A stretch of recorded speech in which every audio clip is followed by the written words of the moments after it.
अस्सलाम वालेकुम। मैं शहबाज से आज से हम इंशाल्लाह एक सीरीज़ का आगाज़ करने जा रहे हैं। पीआरसी लेवल जो है चार्टर्ड अकाउंटेंसी का, उसका एक सब्जेक्ट है इंट्रोडक्शन टू बिजनेस। तो बिजनेस के बारे में है वो, बिजनेस क्या होता है, उसमें क्या क्या चीज़ें पाकिस्तान में आपने देखनी है।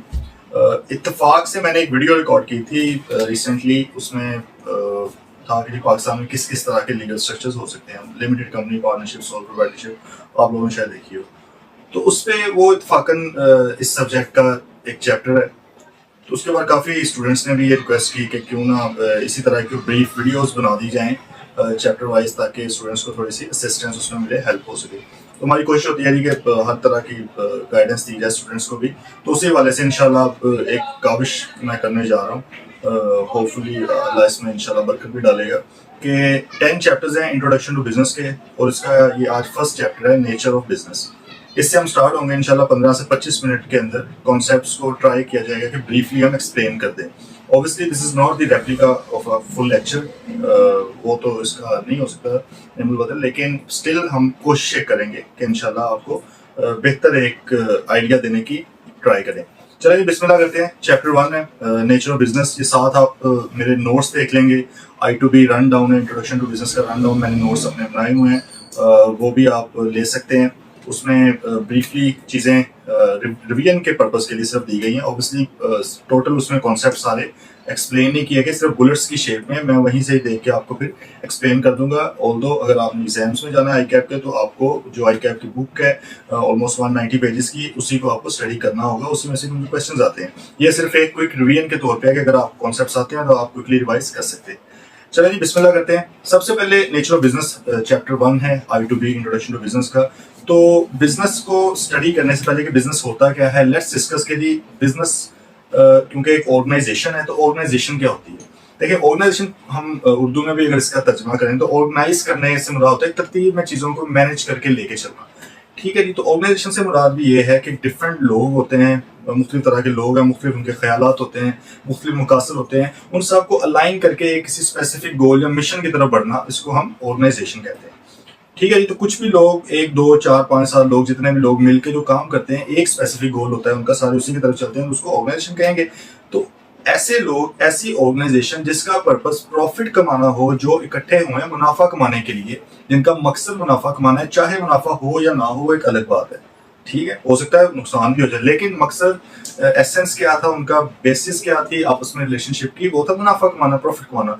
तो ऐसी ऑर्गेनाइजेशन जिसका पर्पस क्या है जी, प्रॉफिट कमाना, उसको क्या कहेंगे, उसको बिजनेस कहेंगे। और दूसरी तरफ फिर ऐसी ऑर्गेनाइजेशंस, ऐसे लोग मिलकर जो काम करते हैं लेकिन जिनका पर्पस प्रॉफिट कमाना नहीं होता, मुनाफा कमाना नहीं होता, उनका काम कोई वेलफेयर का काम करना है, उनका काम अपने जो मेंबर्स हैं, उनके जो लोग हैं आपस में, उनको सपोर्ट करना है। कोई क्लब हो सकता है, कोई स्पोर्ट्स के लिए काम कर सकते हैं, लेकिन उनका पर्पस प्रॉफिट अर्न करना नहीं होता, तो उनको हम कहते हैं not for profit organisations, NPOs। जैसे आपके सामने शौकत खानम, अखुवत, ईदी, इस तरह के डिफरेंट ऑर्गेनाइजेशंस हैं जिनका पर्पस जो है वो प्रॉफिट कमाना नहीं है। ऑल्दो उनको भी प्रॉफिट होता है, लेकिन वो फिर प्रॉफिट का नाम क्या रख देते हैं, वो सरप्लस कह देते हैं। गवर्नमेंट जो है, आपकी सरकार है, हुकूमत है, वो भी एक NPO होती है, नॉन प्रॉफिट ऑर्गेनाइजेशन। वो भी एक ऑर्गेनाइजेशन है ना, सारे लोगों का एक मकसद है कि लोगों की भलाई के लिए काम करना गवर्नमेंट का। तो सारे लोग उस कार्य खैर में अपना अपना हिस्सा डालते हैं।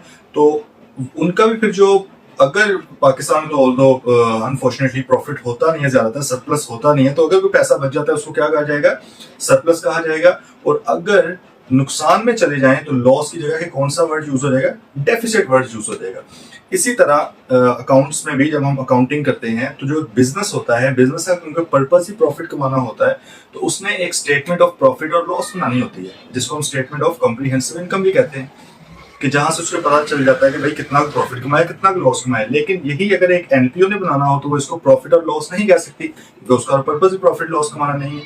वो इसको कहते हैं इनकम एंड एक्सपेंडिचर अकाउंट। ठीक है। और जो नीचे आएगा, अगर तो मतलब कैश ज्यादा है, इनकम ज्यादा है, तो सरप्लस उसको कह देंगे, इनकम कम है तो उसको डेफिसिट या खसारा कह देंगे। तो होपफुल ये क्लियर हो गया होगा कि ऐसी ऑर्गेनाइजेशन जिसका पर्पस क्या है, प्रॉफिट कमाना। अब एक एग्जाम्पल के तौर पे हम एक चीज देख लेते हैं।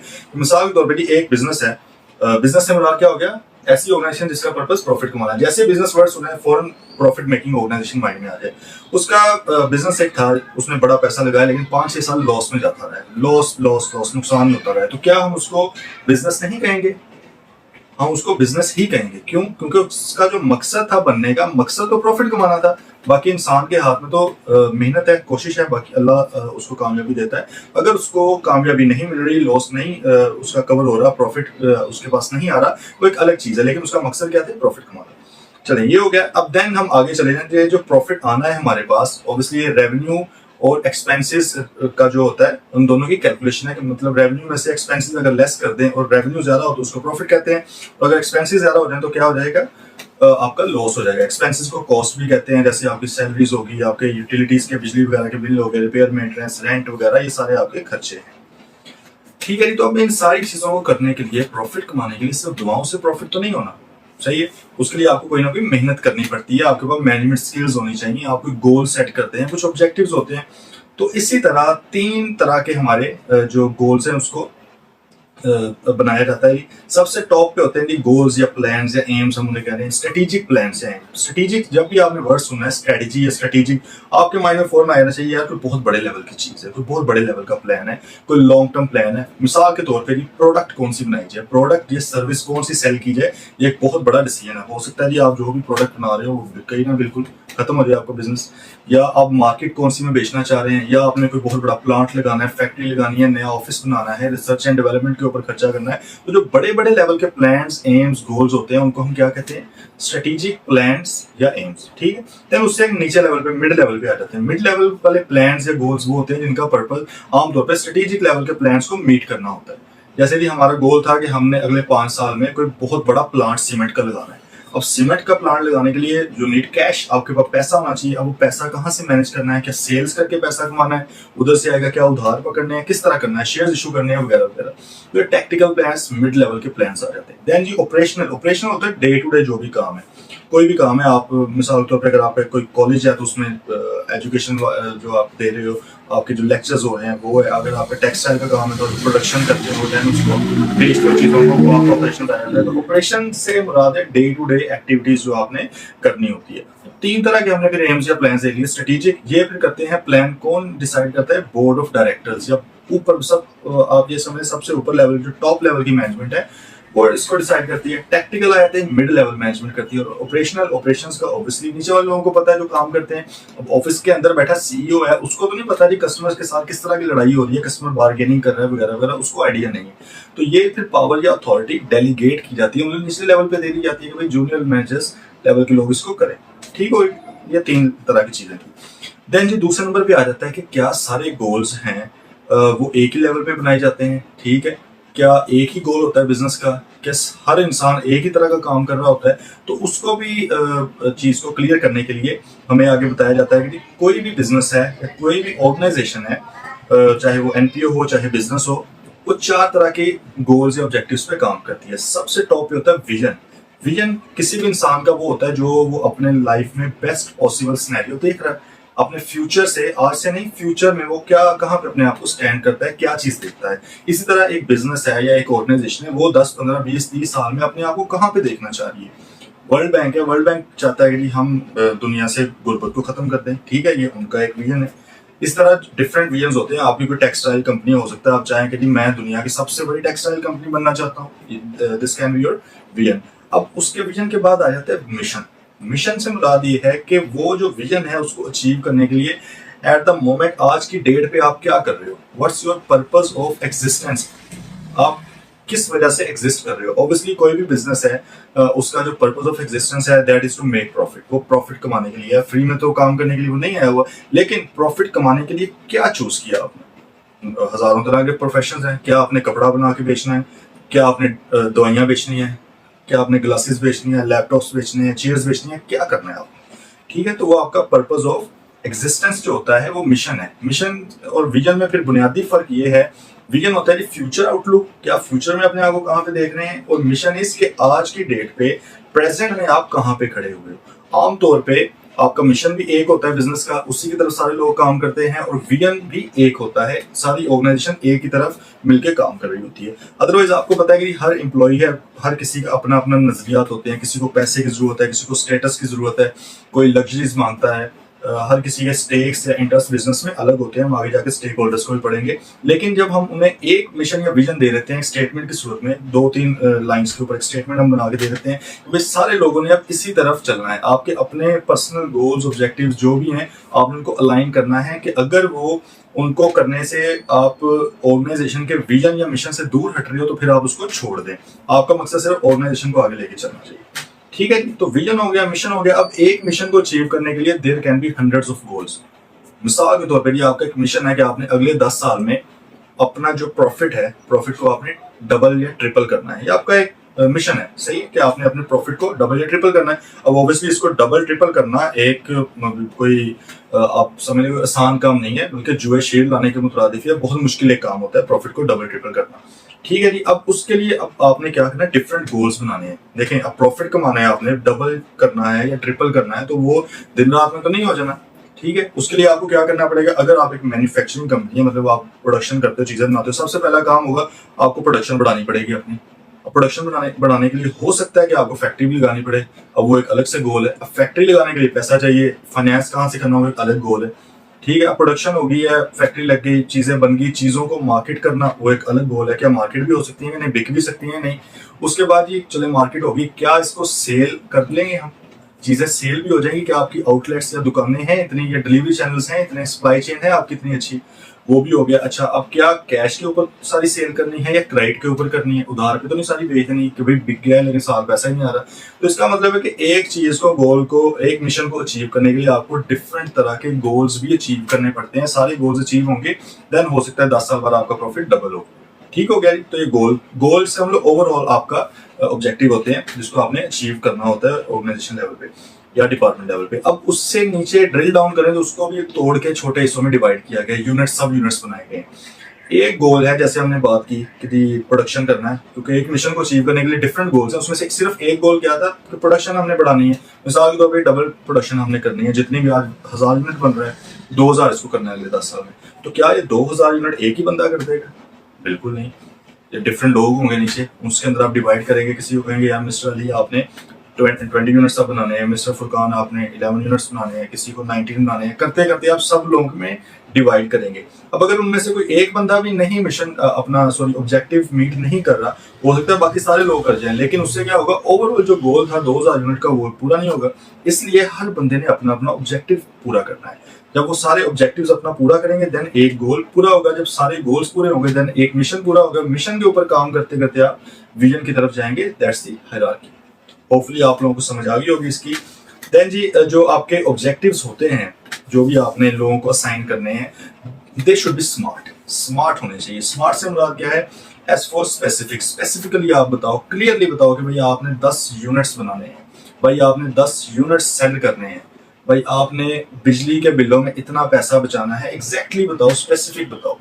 Then M for measurable, measurable होना चाहिए, मतलब क्वांटिफाई उसको करो, ताकि आप कल में उसको उसका फीडबैक जब आपने देना है, आपने किसी बेंचमार्क के अगेंस्ट उसको असेस करना है, वो भी कर सको। मिसाल के तौर पे जी कि लाहौर में 10,000 यूनिट बिकने चाहिए, आपने उसको मेजर करने के लिए बता दिया। अगर कल 10,000 नहीं बिकते, 9,000 बिकते हैं, आप उससे पूछोगे कि भाई क्यों कम बिके, 11,000 बिकते हैं, आप उसको शाबाश दोगे। तो मेजरेबल भी उसको करें। Then A for agreed, agree होना चाहिए जिसको भी आप साइन कर रहे हो, क्योंकि असल में तो ऑपरेशनल काम है, काम तो करना है उस बंदे ने जाके, आपने उसे ऊपर से ऑर्डर करना है। तो आप उससे एग्री करें कि भाई क्या ये पॉसिबल भी है, हो भी सकता है। मिसाल के तौर पर जैसे हमने कहा कि आप कोई किसी शख्स को 20 यूनिट बनाने का कह दें, भाई पहले उसके साथ एग्री करें कि क्या आपकी मशीन वाकई 20 बना भी सकती है, नहीं बना सकती। हो सकता है अगर आप उसे कह के आ जाएं डिक्टेटर बन के कि भाई आपने 20 बनाने हैं, बाद में गए वो कहे सर मेरे से 10 बने, आपने कहा भाई क्या वजह है, उसने कहा सर आपको नहीं पता लाइट नहीं आती। तो इससे अच्छा पहले एग्री करें, ठीक है। Then G, R for realistic, realistic होना चाहिए, कोई अनरियलिस्टिक गोल ना साइन कर दे, कोई ऑब्जेक्टिव इस तरह का ना लगा दें कि अनरियलिस्टिक हो, पूरा ही ना हो सकता हो, ठीक है। तो रियलिस्टिक उसको रियलिटी को माइंड में रख के करें। देन टाइम बाउंड, टाइम शर्त है, टाइम लाजमी लगाएंगे, भाई 15 दिन में करना है, 10 दिन में करना है, 5 दिन में करना है, 2 दिन में करना है, टाइम लाजमी बाउंड करें उसको। उसके बाद देखें, अदरवाइज क्या होता है कि जब आप ओपन एंडेड छोड़ देते हो भाई इसको कर लेना, तो वो नहीं होता, आपको भी पता है इस चीज़ का, ठीक है जी। तो ये हमने देख ली। अब नेक्स्ट हम आ जाते हैं जी, कुछ फैक्टर्स ऑफ प्रोडक्शन है कि प्रोडक्शन अगर आपने करनी है तो उसके अंदर कौन कौन सी अवामल हैं जिनका आपने ख्याल रखना है, जो मिल के बिल्डिंग ब्लॉक की सूरत में बिजनेस का आगे उसको रन करते हैं। तो ये सबसे पहले 4 फैक्टर्स ऑफ प्रोडक्शन होते हैं। नेचुरल रिसोर्सेज होते हैं, human resource, capital and entrepreneurship. First is natural resource. Natural कोई भी कुदरती वसाइल। इकोनॉमिक्स जो सब्जेक्ट है उसमें आमतौर पे हम सिर्फ लैंड को पढ़ लेते हैं, लेकिन नेचुरल रिसोर्सेज में लैंड के अलावा भी चीजें हैं। मिसाल के तौर पर एक माइनिंग कंपनी है जिसका काम माइनिंग करना है। अब उसमें जमीन से तो नहीं माइनिंग करनी है, उसमें पहाड़ों से करनी है, तो उसके लिए माउंटेन्स भी नेचुरल रिसोर्स है। एक कंपनी है उसका काम है जहाज चलाना, सही है, बोटिंग वगैरह करना, उसके लिए समुंदर या दरिया जो भी है वहाँ पे वो भी उसके लिए नेचुरल रिसोर्स है। तो ये नेचुरल रिसोर्स होना एक बिजनेस के लिए बड़ा जरूरी है। सबसे जो नजर आने वाला पेरेंट है वो तो लैंड ही है ना, क्योंकि लैंड के बगैर तो ऑफिस भी नहीं आपका बन सकता, उसी के ऊपर बनना है। तो इसी तरह के नेचुरल रिसोर्सेज बिजनेस के लिए बड़ा जरूरी है। देन दूसरे नंबर पे ह्यूमन रिसोर्स। इस तरह कुदरती वसाइल की जरूरत है, उस तरह इंसानी वसाइल मतलब लोगों की, एम्प्लॉयज की, मजदूरों की, उनकी भी जरूरत है आपको, ठीक है। लेबर होती है, आपके एग्जेक्टिव्स होते हैं, डायरेक्टर्स वगैरह, उन सब लोगों की जरूरत है, उन्होंने काम करने। Then G capital. कैपिटल आमतौर पर पैसे को कहा जाता है, लेकिन यहाँ पे सिर्फ पैसा नहीं है, बल्कि पैसा जो होता है वो इटसेल्फ तो कुछ भी नहीं है। आप कहेंगे मेरे पास 10 करोड़ पे है, लेकिन जब तक आप उस 10 करोड़ से कुछ लेंगे नहीं, वो 10 करोड़ कागज के नोट है, सिर्फ कागज है ना, वो कागज तो आप तोल के भेज सकते हो, अदरवाइज तो उसका कोई फायदा नहीं है अगर आप उसमें कोई चीज नहीं ले रहे उससे, ठीक है। तो कैपिटल से मुराद है पैसा यूज करके आपने कोई भी मशीन ली है, फैक्ट्रीज लगाई है, जो भी आप उससे कर रहे हो काम, वो कैपिटल कहलाएगा। देन लास्ट है जी एंटरप्रेन्योरशिप। एंटरप्रेन्योरशिप या एंटरप्रेन्योर वो शख्स है जो इन तीनों चीजों को करता है, इकट्ठा लेके चलता है। ऑब्वियसली नेचुरल रिसोर्स, जमीन या पहाड़ वगैरह अपनी जगह पड़े हुए हैं, कैपिटल अपनी जगह पड़ा हुआ है, ह्यूमन रिसोर्स, मुलाजिम जो अपनी जगह पड़े हुए हैं, कोई शख्स है जो इनको ऑर्गेनाइज करता है, लेके चलता है, मैनेज करता है, जिसको हम क्या कहते हैं, एंटरप्रेन्योर कहते हैं। तो these were 4 factors of production. Next आ जाएंगे stake holders in a business. Stake holder, stake से मुराद होता है इंटरेस्ट, दिलचस्पी। होल्डर मतलब जो होल्ड कर रहा है, जिसकी कोई दिलचस्पी है बिजनेस में। आपके बिजनेस में हजारों लोगों की दिलचस्पी हो सकती है, ठीक है। उसमें आप जो है, जो एम्प्लॉयज हैं उनकी भी दिलचस्पी है, उनको भाई पैसा चाहिए, उनकी जॉब लगी हुई है। डायरेक्टर्स हैं उनकी भी है, शेयर होल्डर्स या ओनर्स जो हैं, मालिक हैं, उनकी भी है। कस्टमर की दिलचस्पी है, सप्लायर जो आपको सेल कर रहा है उसकी दिलचस्पी है, लेंडर जो आपको उधार देता है, बैंकर्स, उनकी भी दिलचस्पी है। तो डिफरेंट तरह के लोग होते हैं। अब इनको डिवाइड किया जाता है internal and external stakeholders में। इंटरनल से मुराद जो कंपनी के अंदर बैठे हुए हैं, जो बिजनेस के अंदर बैठे हुए हैं। एक्सटर्नल वो जो बिजनेस से बाहर हैं, बाहर पे बैठे हुए हैं। इंटरनल में कौन है? सबसे पहले आते हैं शेयर होल्डर्स। शेयर होल्डर्स हम सेकंड चैप्टर में दोबारा उसमें इंशाल्लाह एक वीडियो स्पेसिफिक टू I2B इंशाल्लाह मैं बनाऊंगा। उसमें क्या है, शेयर होल्डर्स वो होते हैं जो कंपनी के मालिक होते हैं, लिमिटेड कंपनी के मालिक होते हैं। शेयर होल्डर्स कह लें या आम बिजनेस में ओनर्स कह सकते हैं, पार्टनर्स कह सकते हैं, मेंबर्स कह सकते हैं, स्टॉक होल्डर्स। ये सारे लोग वो हैं जो बिजनेस के मालिक हैं, जिनके पास प्रॉफिट लॉस जाता है। उनका तो ऑब्वियसली स्टेक है बिजनेस में, वो तो ये चाहते हैं या प्रॉफिट हो, वो तो खर्चा करना ही नहीं चाहते, वो तो पैसा कमाना चाहते हैं, ज्यादा से ज्यादा प्रॉफिट हो। दूसरी तरफ कुछ और आते हैं एग्जीक्यूटिव डायरेक्टर्स या सीनियर मैनेजर्स वगैरह, जो बड़े लेवल के आपके मैनेजर्स हैं, मैनेजमेंट हैं या डायरेक्टर है, CFO, आपके मार्केटिंग वाले, प्रोडक्शन हेड वाले। तो ये वो लोग हैं जिनको जो एग्जीक्यूटिव लेवल के, एग्जीक्यूटिव से मुराद होता है अच्छा खासा पैसे लेने वाले लोग, और परमानेंट लोग जो परमानेंट एम्प्लॉयज होते हैं, इसलिए इनको इंटरनल रखा। अब उनका स्टेक या इंटरेस्ट ये है भाई हमें अच्छी भली गाड़ी मिले, अच्छा ऑफिस मिले, बहुत ज्यादा पैसा मिले, हमें रेम्यूनरेशन मुआवजा अच्छा खासा मिल जाए, ये उनका है। देन जी इसके अलावा जो अदर मैनेजर्स हैं, जो छोटे लेवल के, मिडिल लेवल के, जूनियर लेवल के स्टाफ होते हैं, उनके भी अपने वो बेचारे चाहते हैं हमें जॉब से ना निकालें। या आप खुद सोचे एक ऑफिस बॉय है, वो बहुत ज्यादा आपसे पैसे नहीं मांगता, बहुत ज्यादा आपसे इज्जत नहीं मांगता, वो कहता है यार बस मुझे जॉब से ना निकालें, अदरवाइज पता नहीं मुझे दूसरी जगह पे जॉब मिलती है या नहीं मिलती, और उसको सिर्फ कंसर्न नहीं है कि मुझे सैलरी टाइम पे मिल जाया करें। तो हर किसी का अपने अपने स्टेक्स हैं, ठीक होगा। ये 3 तरह के इंटरनल है। देन एक्सटर्नल में जो बैरूनी है, उसमें सबसे पहले लेंडर्स, वो लोग जो आपको कर्जा देते हैं पैसे की सूरत में, या क्रेडिटर्स होते हैं जो आपको उधार पे चीजें या सर्विसेज देते हैं। अब उनका कंसर्न ये है सबसे पहले तो भाई कि आप उनसे चीजें खरीदेंगे तो उनका कारोबार चलेगा, क्योंकि you are the customer of them, आप उनके कस्टमर हैं। दूसरे नंबर पे ये है कि भाई अगर ये बंदा कर्जा लेता है या चीजें लेता है तो पैसे भी वापस कर दे, हमें इंटरेस्ट भी उसके ऊपर सूद भी दे अगर चीजें ली हैं, और प्रिंसिपल अमाउंट जो है लोन की वो भी वापस कर दे, ठीक है। देन दूसरा आपका सप्लायर्स भी इसी तरह के होते हैं, या गवर्नमेंट का इंटरेस्ट क्या है, गवर्नमेंट चाहती है भाई सबसे पहले एथिकल काम हो, अखलाकी काम करें, कानूनी तौर पे काम करें, बिजनेस गैर कानूनी काम ना करें। ये ना हो जी एनवायरनमेंट पोल्यूट कर रहे हैं, वहाँ पे पूरा माहौल इन्होंने खराब किया हुआ है, या चोर लोग आ जाएं, फ्रॉड करने लग जाएं बिजनेस अपना सेटअप करके। दूसरे नंबर पे वो चाहते हैं टैक्स हमें ये दें, क्योंकि बिजनेस जो होते हैं उन्होंने टैक्स पे करना होता है, गवर्नमेंट चाहती है टैक्स भी पे करें, तो ये उनके स्टेक्स हैं।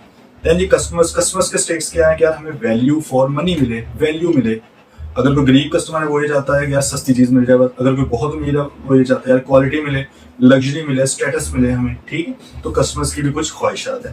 दैन ये लोकल कम्युनिटी से मुराद है जहाँ पे बिजनेस है उसके आसपास मोहल्ले में जो लोग हैं उनका ये होता है कि यार एक तो यहाँ पे कोई अनएथिकल काम ना हो, इलीगल काम ना हो, दूसरे नंबर पे जो जॉब्स हैं वो हमारे लोगों को मिले। ये ना हो कि जी लाहौर के अंदर एक बिजनेस, इशरा के अंदर एक बिजनेस सेटअप कर रहे हैं लेकिन वहाँ के जो एम्प्लॉयज़ हैं वो सारे कराची से आ रहे हों या उधर से KPK से आ रहे हैं। तो लोगों को थोड़ा मसला होता है कि यार यहाँ पे सेटअप किया तो भाई हमारे लोगों को भी रखा जाए।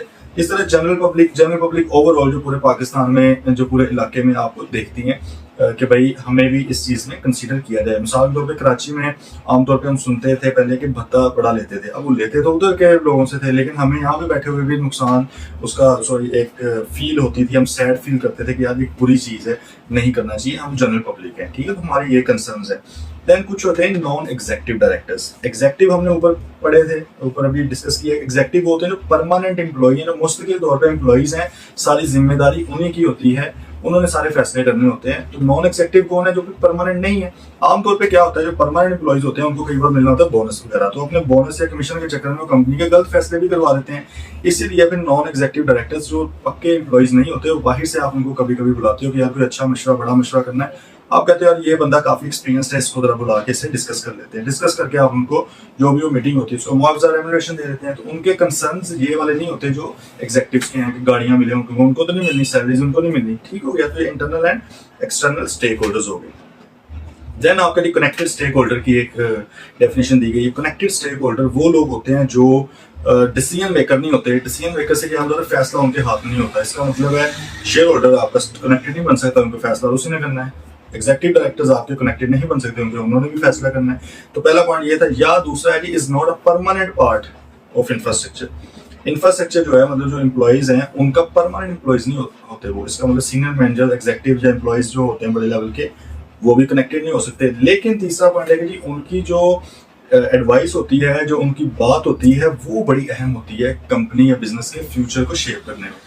तो इसकी वजह से आपने कनेक्टेड स्टेक होल्डर हर ऑर्गेनाइजेशन में वेरी कर सकते हैं। कई बार होता है आपका बहुत बड़ा कस्टमर होता है कि मिसाल के तौर पे आपको कोई इस तरह का बिजनेस है, कस्टमर सिर्फ 3-4 हैं।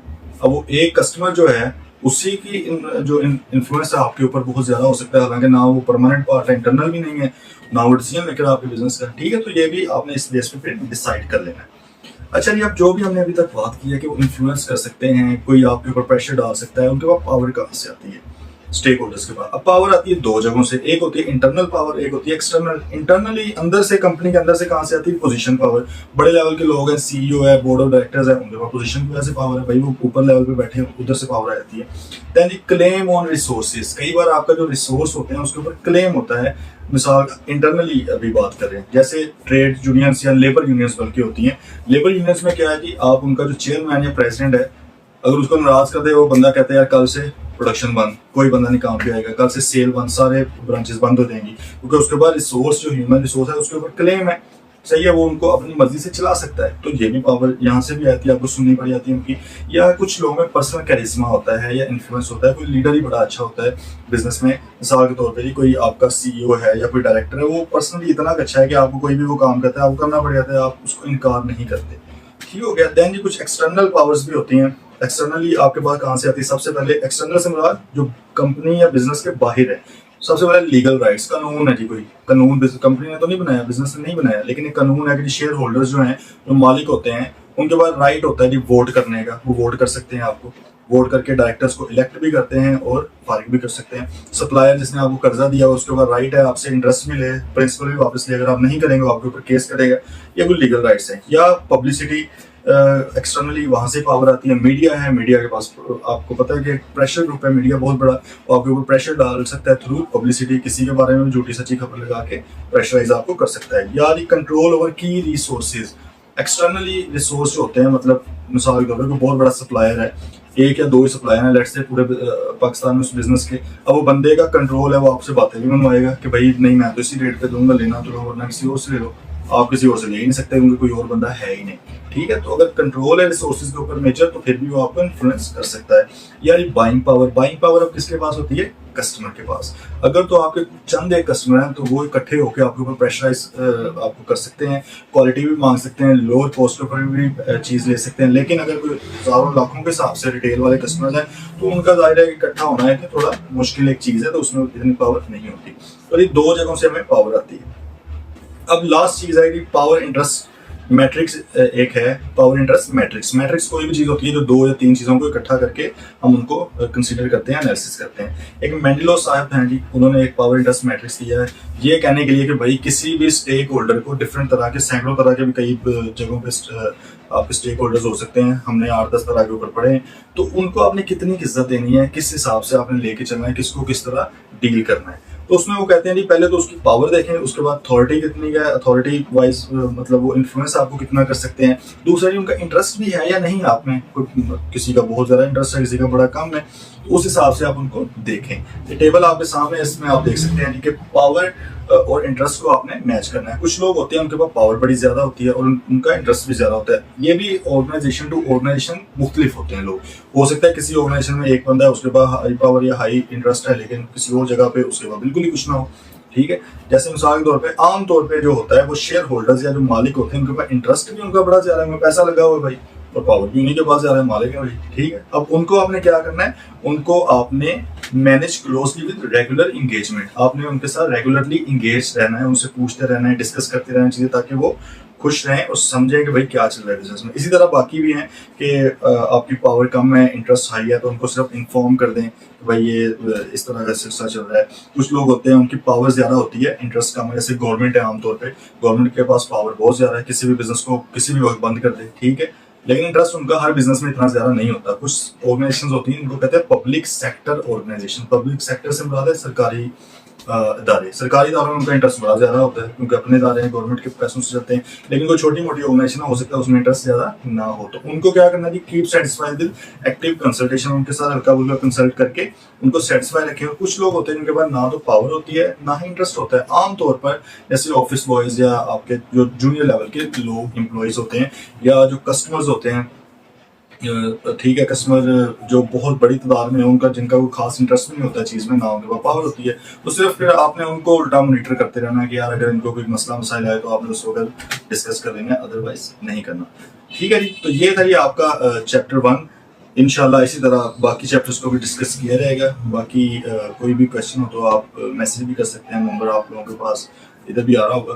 तो till then, thank you so much, अल्लाह हाफिज़।